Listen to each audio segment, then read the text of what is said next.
दोस्तों नमस्कार। आज हम बात करेंगे टिकटॉक वर्सेस चिंगारी।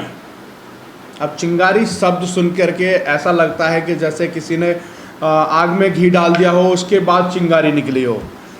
सबसे बड़ी बात यह है कि जिस तरीके से टिकटॉक इंडिया में बैन हुआ तो प्रतिक्रियाएं टिकटॉकर्स की भी बहुत जोरों से आने लगी। कुछ लोग तो ये कहने लगे कि अब युवाओं की बेरोजगारी हो जाएगी, देश छोड़ के चले जाएंगे।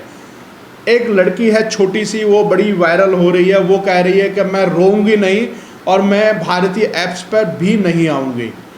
अब ऐसे लोगों के लिए जो चिंगारी ऐप है वो भारत के बेंगलोर से दो डेवलपर्स ने उसको लॉन्च किया है। एक का नाम नायक है तो एक का नाम सिद्धार्थ गौतम है।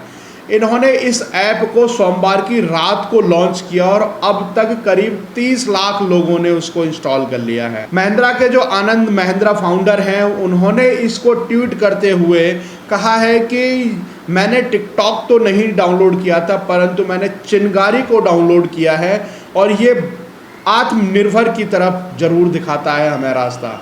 जैसे कि ग्लोबल टाइम्स ने लिखा था कि भारत के जो ऐप है उसको, भारत ने जिन ऐपों को ब्रेक किया है, बंद किया है, उससे कहीं ना कहीं हम स्थिति को जानने के लिए हम कोशिश कर रहे हैं। और उन्होंने भारत के उद्योगपतियों को भी चुनौती दी थी कि क्या ये सब कर पाएंगे। तो अब आनंद महिंद्रा ने भी उस चुनौती को स्वीकार करते हुए लोगों में एक जुनून जैसी बात रखी है और उन्होंने कहा है कि पहले भारत पर निर्भर बनिए, उसके बाद ही कुछ करिए। आज जो चिंगारी ऐप है उसको लेकर के आनंद महिंद्रा का जो ट्वीट है और वो राष्ट्रवाद की तरफ इजहार करता हुआ ट्वीट आज कहीं ना कहीं जितने भी जो हमारे टिकटॉकर्स थे वो आज चिंगारी ऐप पर मूव भी कर रहे हैं। जैसा कि बहुत बड़े जो टिकटॉकर स्टार थे जिनके फॉलोवर्स मिलियनों में थे, वो लोग चिंगारी ऐप पर भी पहुंच गए हैं और वहां पर वीडियो बना करके डाल चुके हैं।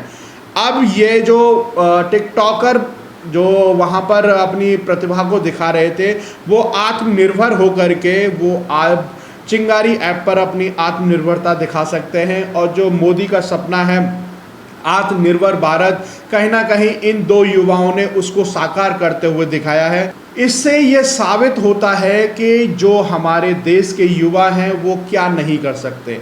उन्होंने ये भी वादा किया है कि टिकटॉक से भी कहीं बेहतर हमारा चिंगारी ऐप होगा और आने वाले टाइम में ऐसे फीचर्स इसके अंदर डालेंगे कि मुड़ करके भी कभी भी टिकटॉकर्स ये नहीं सोचेंगे कि चिंगारी ऐप उससे कहीं कम है। तो ये आत्मनिर्भरता का ये ऐप है, आप इस पर आकर के जुड़िए।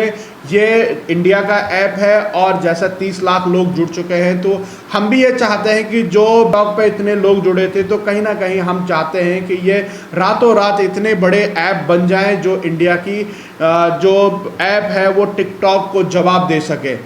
कहीं ना कहीं टिकटॉक के साथ और भी ऐप आए, रूपोसो ऐप है, वो भी भारतीय ऐप है। तो इन दोनों ऐपों ने ना धमाल मचा रखा है इंडिया के अंदर। अब कहीं ना कहीं चीन की जो रीढ़ की हड्डी थी वो भी तोड़ी जा सकती है इन ऐपों के माध्यम से। और भी जो इनके जितने 59 ऐप बंद किए हैं उसके ऑप्शंस में भी ऐप निकल के सामने आ रहे हैं। बाकी हर एक ऐप का मुंह तोड़ जवाब इंडिया के युवा अब देने के लिए तैयार हैं। उन्होंने कसम खाई है कि जो इंडिया के अंदर जो ऐप चाइना के ऐप लॉन्च हैं उनका सब्स्टिट्यूट भी दिया जाएगा और मुंह तोड़ जवाब भी दिया जाएगा। चाहे कैम स्कैनर हो, चाहे शेयर8 हो, चाहे फिर यूसी ब्राउज़र हो, इस तरह का मुंह तोड़ जवाब दिया जाएगा। तो ये हमारे देश के गौरव की बात है कि जो चाइना अपने कॉलर को ऐंठता रहता था कि और ग्लोबल टाइम्स जो वहाँ का सरकारी अखबार है वो कहीं ना कहीं कहता रहता था कि बहिष्कार की तो बात ही क्या कर सकते हो जब आपके यहाँ ऐप नहीं बंद हो सकते। टिकटॉक को अगर बैन करने की बात, बाइकआउट की बात आई तो टिकटॉक नहीं हटा पाए तो बहिष्कार कहाँ से कर दोगे। तो ये आज सबसे बड़ा चाइना को मुंह तोड़ जवाब देने का ये एक ऐप आए हैं जो अब कहीं ना कहीं चाइना को मुंह तोड़ जवाब देंगे। तो आप हमारे साथ जुड़े रहिए। जय हिंद, जय भारत।